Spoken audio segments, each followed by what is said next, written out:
One difficult truth of our era's fascination with all things true crime is how the personhood of a victim can get lost amid endless details of sleuthing, records and police procedural.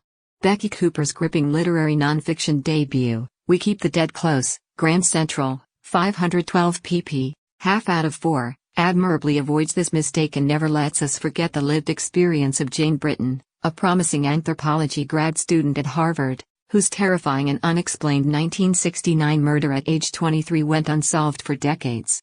Cooper, a former New Yorker editorial staff member, first heard of the rumor about a student murdered by a professor with whom she had a relationship only shortly after she herself graduated from Harvard. Compelled to learn more, Cooper investigated Britton's life and story for 10 years before producing We Keep the Dead Close, a compelling portrait of a woman's life cut short, as well as a fascinating exposé of a prestigious enclave within the country's most elite institution.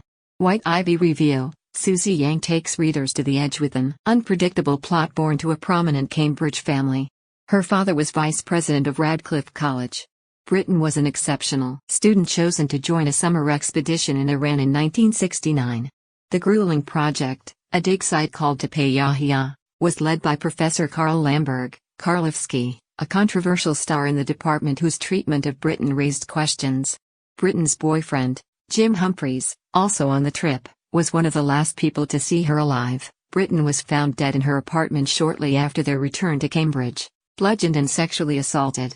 The crime scene contained a shocking and perplexing clue: red ochre, a traditional burial material, sprinkled around Britton's body in bed. Despite several years of investigation, a multitude of suspects and the powerful resources of Britton's parents, no arrest was made. One of Cooper's first moves is to audit Karlovsky's course. Archaeology is an investigation, he explained, but it can also be an act of power, of finding the data and then controlling the story.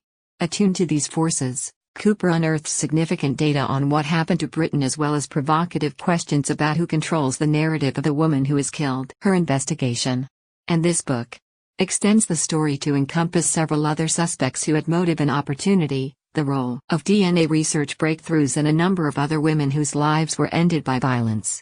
Composed in brief, fragment-like chapters, We Keep the Dead Close tracks Cooper's own feelings about Jane Britton, as well the relationships she built with Britton's family, friends and other investigators, over the years spent with the case. When breakthroughs arrive late in the process, Cooper movingly evokes the emotional impact on all those affected, herself included. Less effective is the writer's choice to compare her own romantic relationship to Jane Britton's, which reads as a pendant instead of meaningful. More stirring are Britton's own words, her stated desire for a person to remember me the way I am, instead of the way they see me.